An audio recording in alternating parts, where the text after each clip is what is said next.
Lucy Cook, and I love freaks. I am immune to cute. I do whatever it takes to seek out the world's strangest creatures. Ow! In the wildest places. I'm on a mission to show you why nature's oddballs are truly the most amazing animals on Earth.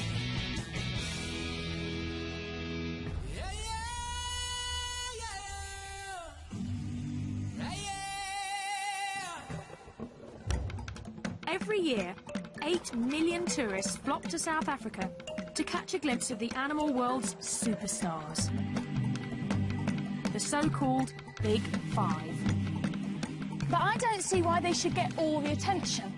So I'm here to seek out the ugly, the weird, and the overlooked. My very own Odd Five.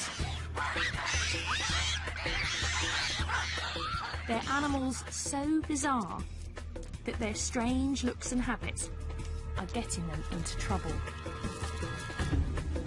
Yet their freaky stories are rarely heard. Maybe that's because they've got some rather challenging personal habits.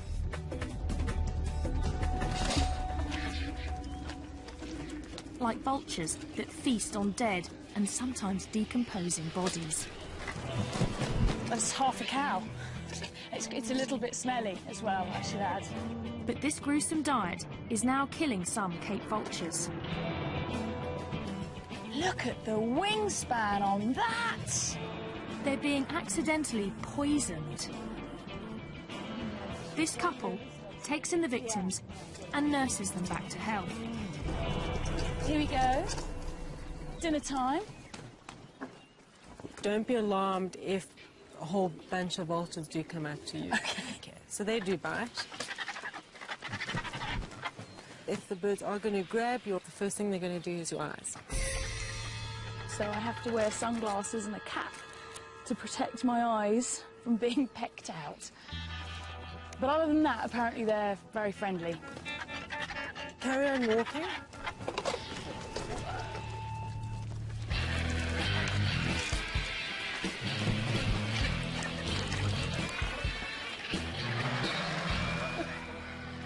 I love all the argy-bargy.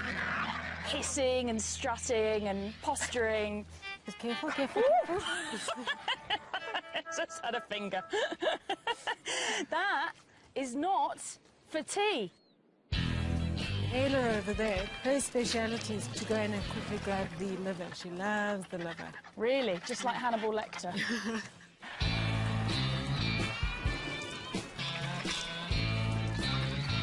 It's pretty obvious now why they have a bald head. It's to keep them clean when they're eating. Exactly. Yeah.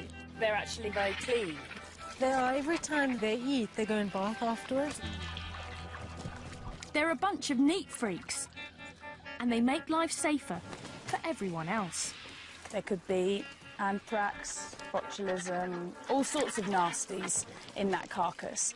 They don't get sick because they've got such an acidic stomach that their poo is a disinfectant. Theoretically, you could eat after a vulture's pooped on your hand. I'm not quite sure I'll do it. You've got to practice what you preach. You can't go around telling everybody they can use vulture poo as disinfectant and not have tried it yourself. That's the theory. The bird's stomach acid counteracts natural poisons, but not man-made ones. And that's the problem for many of these birds. A lot of farmers lace carcasses with poison in the hope of getting rid of problem animals like jackals or caracals or cheetahs. And vultures are the ones that end up locating the carcass. Now, after 8 months of rehab, 2 lucky birds are ready to return to the wild. We're going to go and try and catch a vulture. We're after that bird right in the middle. On the Okay. top. Yeah. Now we'll have a good idea how he flies. Here he Check his goes. flying. His flying looks okay. So I'll walk towards this way. Lucy, if maybe you walk close to the perch. Okay.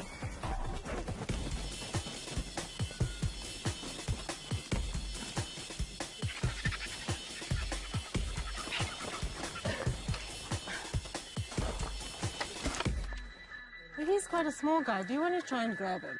All right. From that way. That's okay. it, yeah. And the most important part is not to let go of the head. That's the number one. Number one, don't let go of the head. They're very wriggly, so just... Very wriggly. Okay, I've got hold of it. Wow, it is wriggly, isn't it? Hold Whoa, higher. it's so wriggly. Yeah. Okay, hold higher.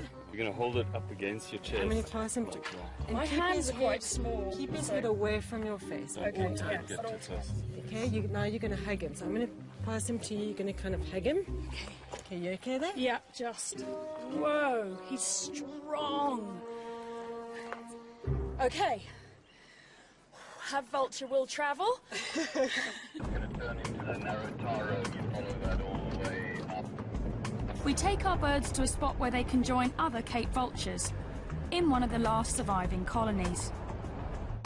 These birds only live in southern Africa.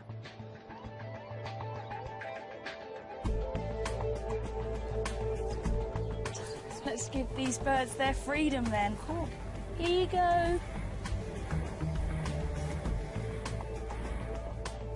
Time to go. There you go. Look, it's time to be free. This whole area, it's all for you again. I can't really believe it. No. There we go. Straight off and heading for home.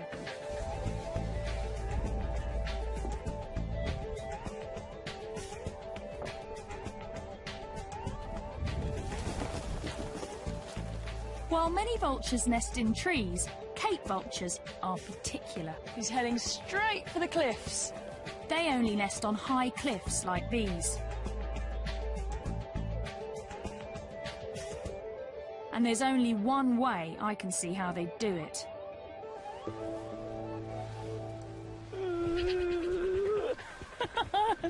I'm a little bit nervous.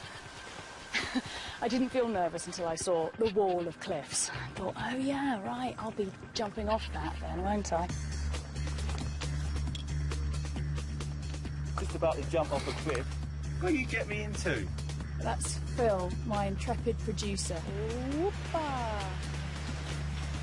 Whoa! Oh my word! Oh my god!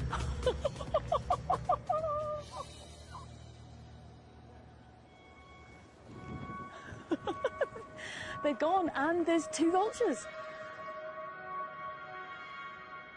What people know about vultures is that they're fantastically ugly, but what people don't really know is that they're the world's highest flying birds. And in fact, one vulture even crashed into a jet at 37,000 feet. I'm hoping we don't have to go that high. We won't be going that high, will we? No, not today. You promise? Okay. Paragliding reveals how surprisingly curious and social the vultures are. You can see the birds coming out and joining them already. Oh, wow. They get to know you and they actually enjoy flying with you, so they'll follow you around. To sort of play with you. Yeah. Combination of nervousness and excitement, the likes of which I haven't had ever, I don't think. All right, we're gonna go, Okay. and let's go.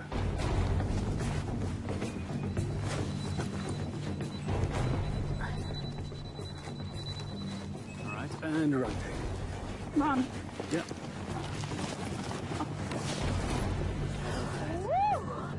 All right, well, how does that feel?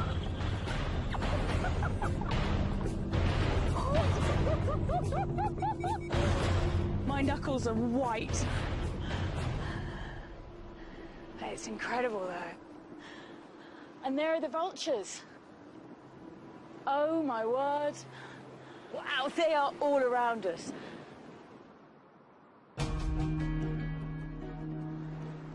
And they do seem like they're hanging around with us, enjoying the ride.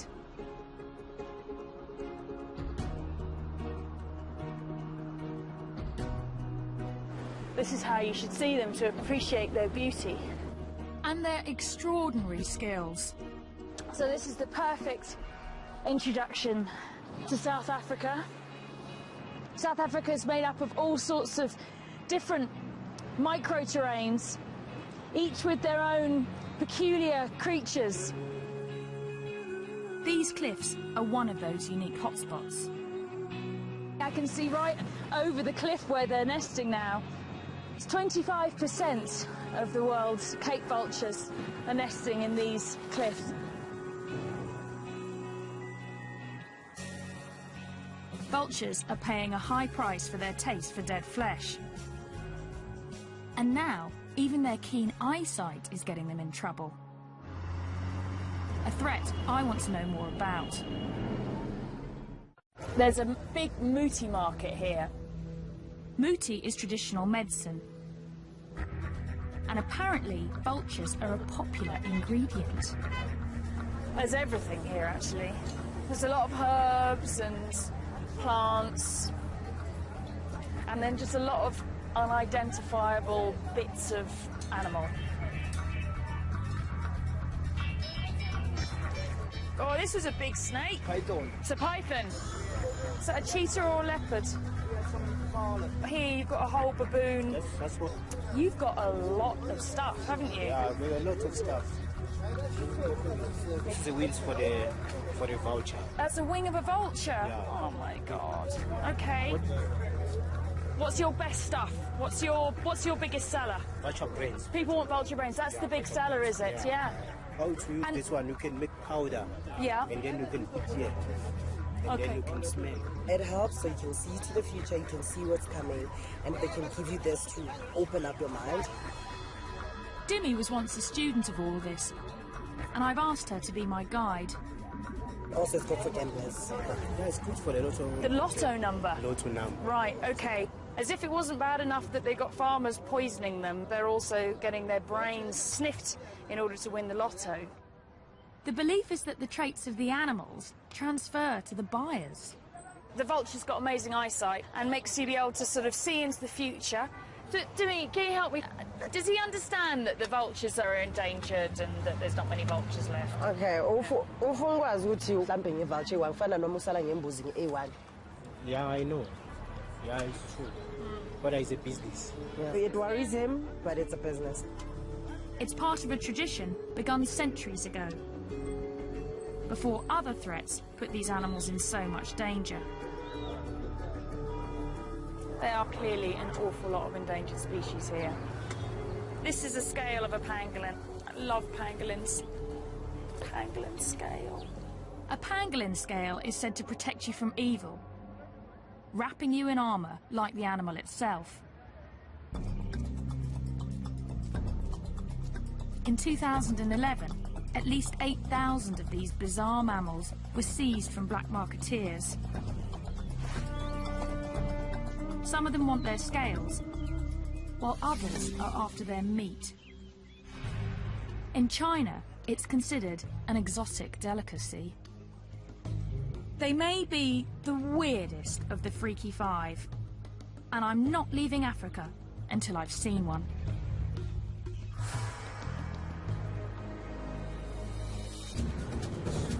Finding a pangolin is turning out to be a real challenge. So I've been kidnapped by Louise Joubert. She's got my favourite animal, which is a pangolin, which is a funny little scaly anteater with a very, very long tongue and a very smelly bottom. But Louise seems determined for me to see the big five first. Obviously, you understand I wouldn't normally be interested in lions, but I'm actually quite scared to say no to Louise. They're big lions, aren't they? They're big. It's very easy to put your claws through there. Louise rescues and rehabilitates animals and then sets them free. Oh, we've got pangolins to see. Come on, we've got pangolins to see. Enough with the celebrity animals. Oh my word, it's a rhino.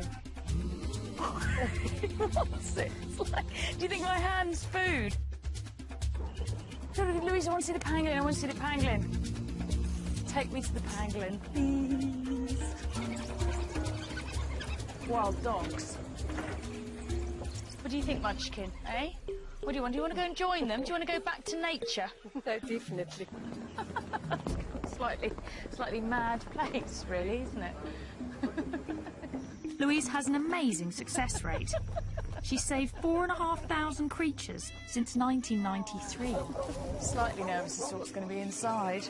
This is a very strange house. We've got funny little animals. And in this bedroom, we've got a load of ostrich chicks. Now I'm going to get to the pangolin. This is the pangolin's bedroom. This is the pangolin's Pangolin's bedroom. got his very own bedroom.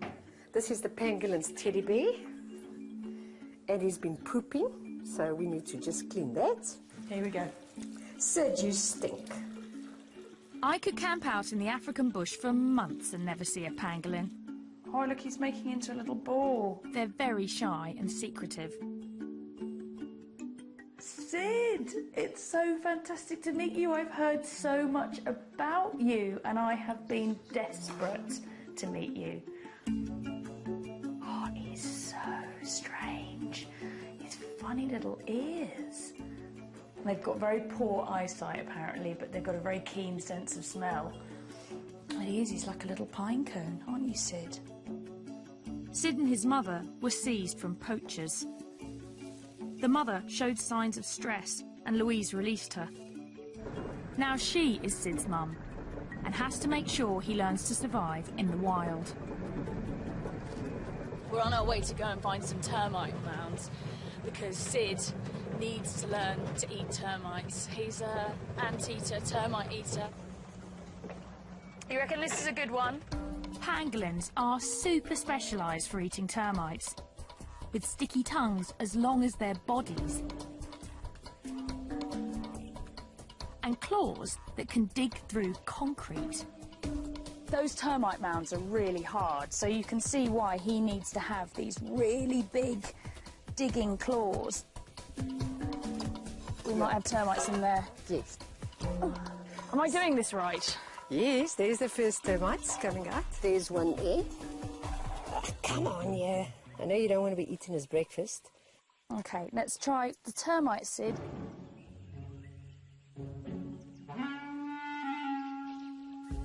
Come on, Sid, there's a termite. The termite, Sid, is there, right in front of your nose. No, okay. It's there. There it is. Look. There, look. Look, termite. That way.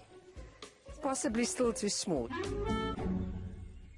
We don't even know which particular type of termites he likes, or ants, or whatever, but we'll find out. Yeah. Soon, Sid should be able to sniff out termites from hundreds of metres away, and hopefully other pangolins. They communicate to each other by leaving scents from a gland in their bottom, and that's how it smells very bad to humans, but it probably smells fantastic to other pangolins. And so this just must be a crazy amount of new smells going on out here. See how he can curl like that into a ball? That's their defence, is that he can curl right up like that. It's the perfect time for Sid to start hunting for termites.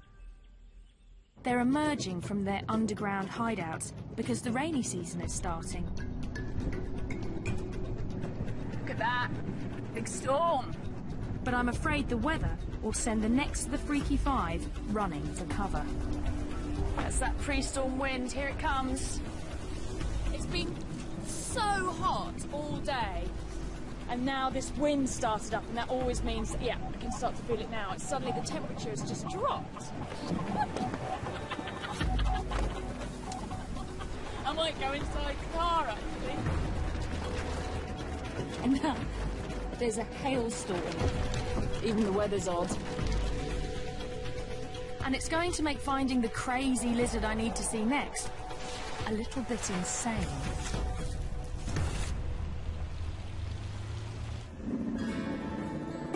Let's go find some sun gazers. We've travelled in search of this incredibly rare lizard, and hardly anything is known about it, except for the fact it's called a sun gazer.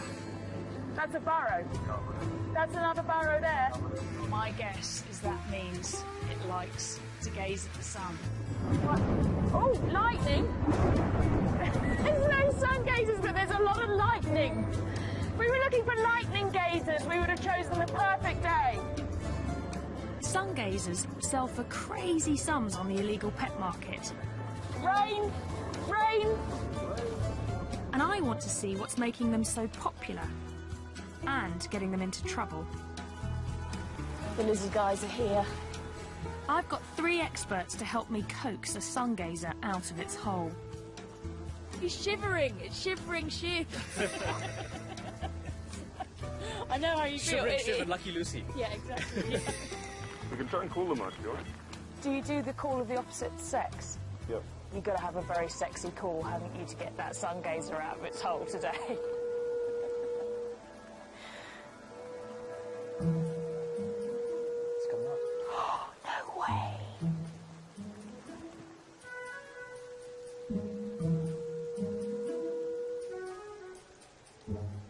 I'm just messing with you. Oh, I was all excited. I did think it was weird. I was thinking to myself, they really make that noise? I'm thinking, well, I don't know, I'm in South Africa, I've never been here before. It's like anything could happen, but... Luckily, the lizard men have some they're studying that they want to release.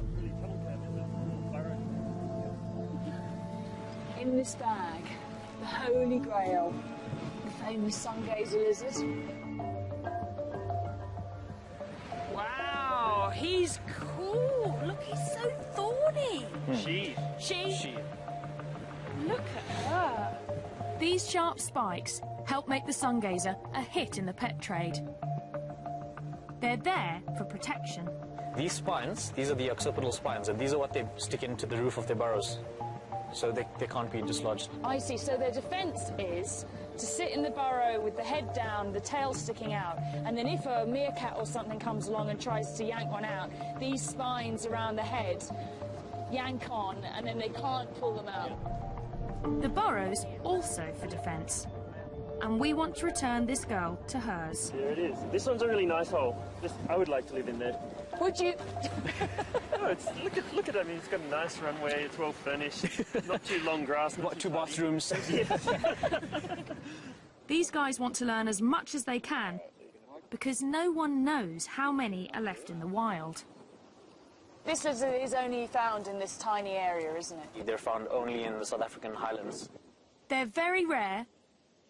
They look incredibly fierce, but they're really very passive and easy to handle. It's a recipe that some exotic pet owners can't resist. Look at these spines and look at these spikes. They're like living dragons, really. There's nothing else that looks like this. Apart from you this morning when you turned up with your hair, actually. You looked quite like you styled yourself like a sun gazer. You know, you say owners start looking like their pets. When you start looking like your study animal. Yeah. OK, well, listen, madam, you're going to go off and you're going to find yourself a boyfriend and make lots of little baby lizards. Go! On your marks. Get set. Go! Go on, girl. Go on. Yeah. You like lizards quite a lot, though, don't you, Shiv? Very much. Yeah, because I've seen in your earring. Bit of a giveaway. Yeah. When you get into a project like this, you want to be the saviour, kind of. I think you'll be the saviour of the lizard. Well, I hope so.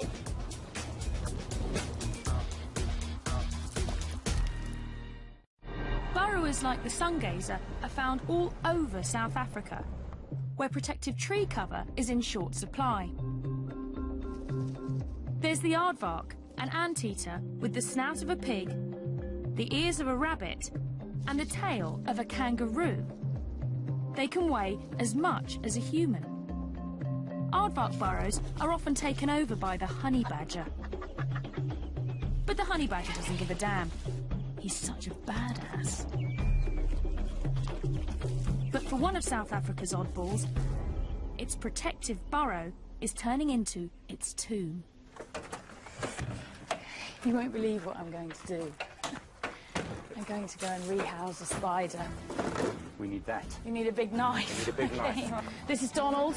Donald Stridon. And Donald's the patron saint of this spider. We're going to do some aggressive research. Aggressive research? We're going to need the relevant equipment here. Donald served in the South African army and is ruthlessly efficient. want to leave anything behind. You don't want to leave anything behind, no. We're stuck in the bush somewhere. The spider we're after is known as a tarantula in most of the world. Here, it's called a baboon spider.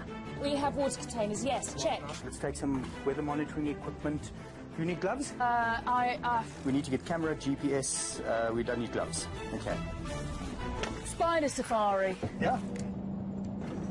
So these spiders, they only really live in this area around here. About 150-kilometer radius from where we are now, and that's it. The only place in the world that you find this spider. That's the problem. Throughout southern Africa, tiny areas are home to unique animals found there and nowhere else in the world.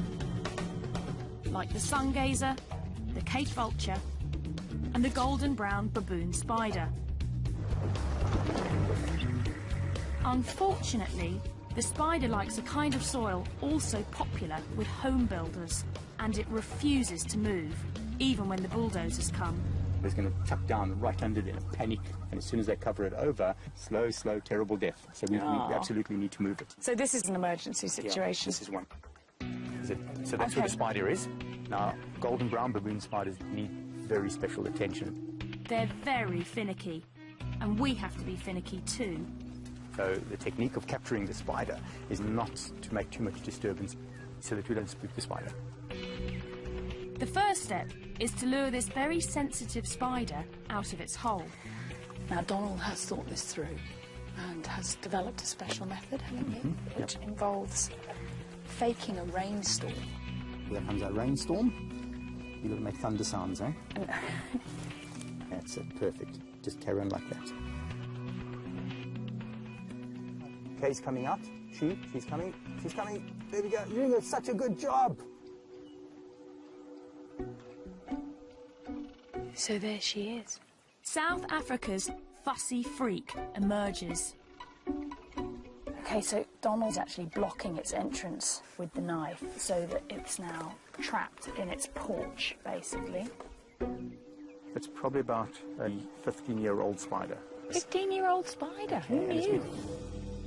In 15 years, she hasn't really left that burrow. Wow, okay, so this is a big moment for this spider. Try and get this with my camera. You've got to be so gentle with them. The hair's covering the body. Every about 20th hair is a sensory hair, so they touch things and feel things with that. Here, there we go. Beautiful. She's lovely. Wow.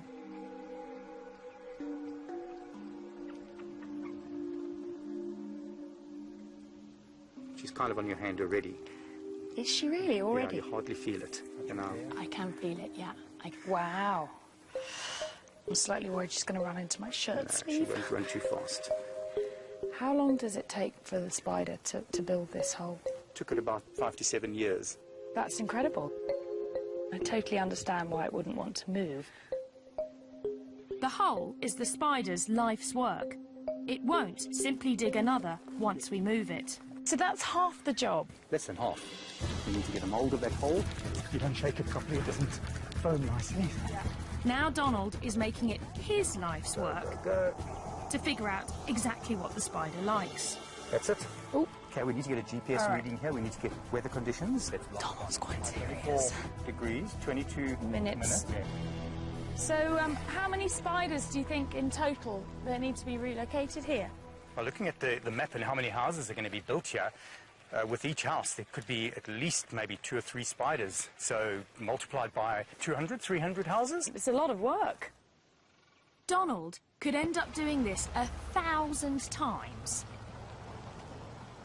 Meanwhile, our finicky baboon spider still needs a new home. We should use this area. This is our spider's home. This is what was underneath. And we're going to start making a hole for her in the hope that she'll continue and make the rest of the boot. Yep, exactly. Okay, so what direction? We were 24. What do you say about that spot? Donald has learnt to be as fussy as a spider, having to try and rehouse. How many of you tried, and I hate to say failed, but I mean it's... Probably about close to 50. that we've worked with. 50, yeah. 50. Of the 50 spiders, just one has accepted its new home. Right. We have a whole bunch here that we have in captivity. They're all waiting for homes until we find what the recipe is. And you've got to be very careful about what you're doing here, ma'am. Really? Lucy, yeah, you're scraping the hole wider and wider. That's no good. You see what you've done there? You've messed it. I have... Oh, my God, I've ruined it. So I have to start a new hole. Okay, now look what I'm doing. The spoon has been taken away from me and handed back to the master. There's only one master. That's the master. Such love. Would you like to do the honours? I would love to do the honours. So I'll just put it straight into your hand. Okay. She is a really beautiful spider, actually. Okay, so I'll try her face first. Let's see if she accepts it. New home. Did you just realise there's something there? There's something there. So you can just guide her. You'll have to guide her because it's not her home. She can Go accept into it. your hole. Hey, she's accepting it. Well done. Excellent. That's so cool. I'm so happy. If all goes well, she'll be here for another decade, where her reclusive life won't get her into any trouble. Well, only another 999 to go. I'm betting Donald will move every single one.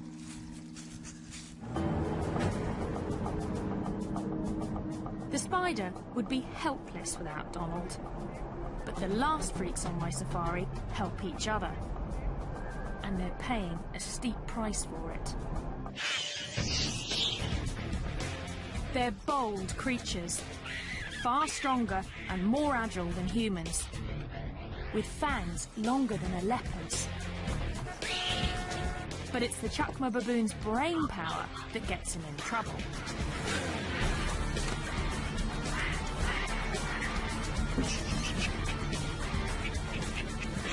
They can work together in raiding parties of as many as 100. Not the kind of creature you want to come home to. Unless you're this guy. Yeah, that one looks like he's really quite pleased to see me. The penal display. Just go inside. Go inside? Yeah. Okay, all right. Hello, guys. Matthew and I are becoming friends, aren't we, Matthew? Yeah? You like what you see? When baboons clash with humans, Bob rescues them. You are a naughty baboon. Yeah, you are a naughty baboon. Yeah. I've only just met Bob, but he seems to be half baboon himself. I've been crapped on. Oh, God. Once you're back home, you're going to miss the smell. Really? Do you know what, Bob? I struggle to believe that. So where did these babies come from? Matthew had been saved from a tribal medicinal trade. Others were orphaned when their mothers were shot. They've had a narrow escape, haven't they? Today, many of Bob's baboons are supposed to go back to the wild. But it's something he's never tried to do before. I'm going to help relocate almost 20 baboons. It's an event Bob has worked towards for decades, as he's learned to forge rescued animals into one cohesive troop. It's a massive day for Bob today. Like a sort of baboon wizard, he's collected a group of unloved baboons that have all come from different horrific situations and rehabilitated them here. And today's the day that we're going to dart them and move them to their new enclosure. It's the final step before these exceptionally smart animals are released for good.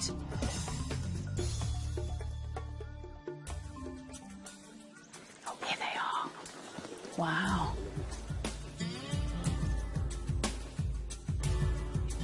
Look at these eyebrows now. Yeah, his eyebrows are wagging up and down. Yeah, we believe that they are real psychological experts. Make eye contact and they can reach your soul. Scary prospect. Baboons are very social, but creating a troop from scratch is not easy. You need the right mix. After years of trial and error, Bob's finally found it. Just recently, this group has come together to raise their newest member. There she's now there. You can see her there with a baby. I can see Daisy with a baby, yeah. When she came in, she was exactly the size of a baby.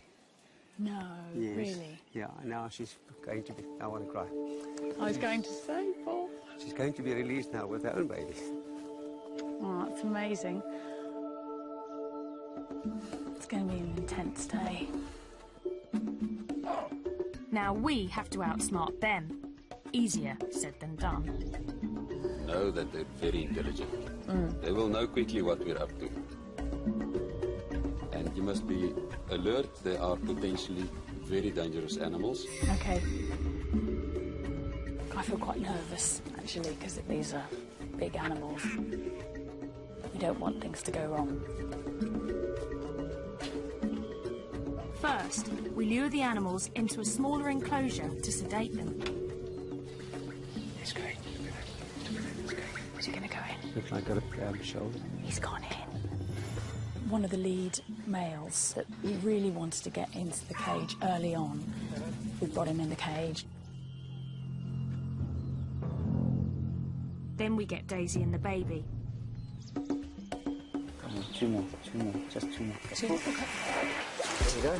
Got it? Yeah. Right. We managed to get 8. We got 8. Yeah.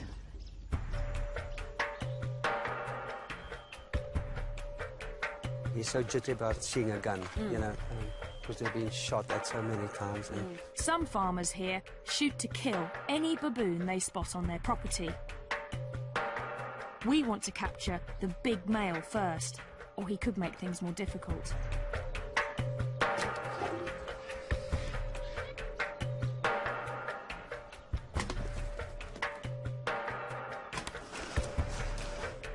It's really tense. Go for it.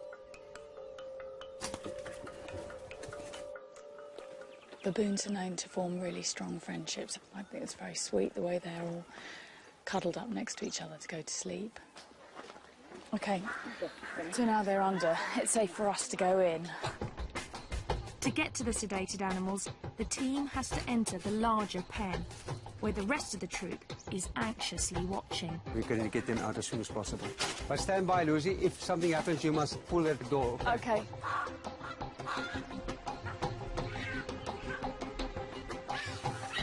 Hear that? The minute that the baby starts crying, they will... Oh, they can tell something's going on. Yeah, they're going crazy because it's the baby. Now with the baby making the sounds, then we must take them out immediately. I've got it, yeah, okay.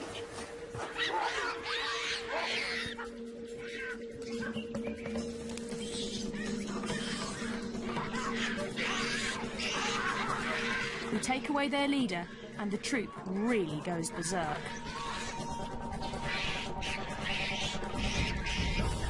Once strangers, these baboons will now do anything to protect one another. And that includes taking us on.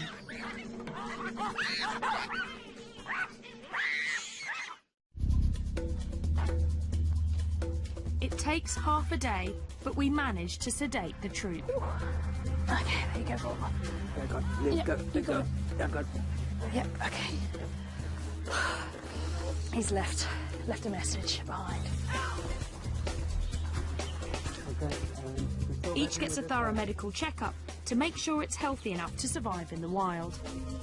It's a lot softer than you'd expect, given that they walk on their hands all day long.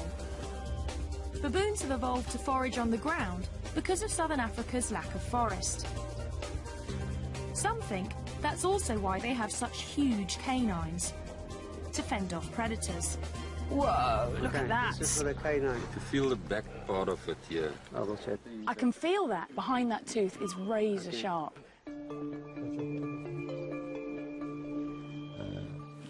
Wow. Okay, can you hold it, please? Oh my word. You got? Yeah, I've got him, yeah. Okay. At last, they're ready to go. So we're putting the baboons in these boxes so that they can be easily transported to the site where we're going to release them. What's going on, eh? You and Mum are going to wake up somewhere completely new, and then you're going to be wild. You're going to grow up to be a wild baboon. Yeah, that is. Okay, there we are. Right. Well done. First stage. All good. Bob has found the baboons a home on a nature reserve 80 kilometres from the nearest town. This is the new home. Have you chosen baboon heaven? Absolutely. This is the ultimate baboon habitat. Yeah. We need to make sure the baboons will stay together. So we'll first release them into a temporary, electrified enclosure. That's just so that they get used to this area and stay as a group. And then, after a couple of weeks, I'll turn the electricity off, build some bridges so that they can then expand beyond the fence, and then eventually the fences will come down and it'll just be them in the wilderness. Here comes the big boy. Look at them pulling in the pipe. The baboon's got hold of the pipe. 19 baboons in these boxes that would have died or led some horrible, grim existence as pets. And they are about to have their first taste of freedom. And everybody's very excited. No one here has ever done this before.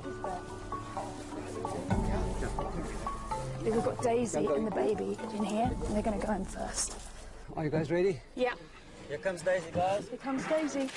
Woo! There she goes.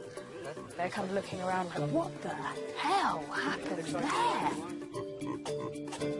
3, 2, 1.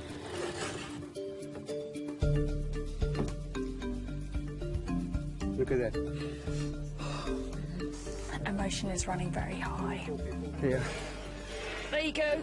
Yes, look at that. These ones are lively. It's not just the humans who are emotional.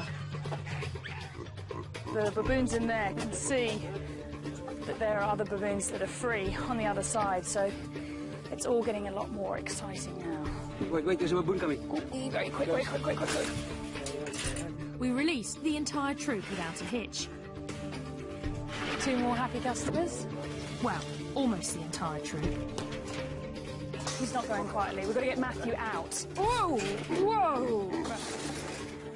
Are you ready, guys? This is the alpha. Look at that. He's the last one. The last one to go out. Yeah. Look at that side, Lucy. Look at them. They are all happy. They're really happy, aren't all they? the talking going on there. It's like the first step into the big world. Yeah. A new world for them, a new experience and freedom. Everybody thinks their society is based on aggression, but it just isn't, is it? It's not. It's not. It's about care. This is a group of animals that come from as far as 1,000 kilometres away from each other, and yet they form this incredibly tight family group now, and they'll do anything to protect each other.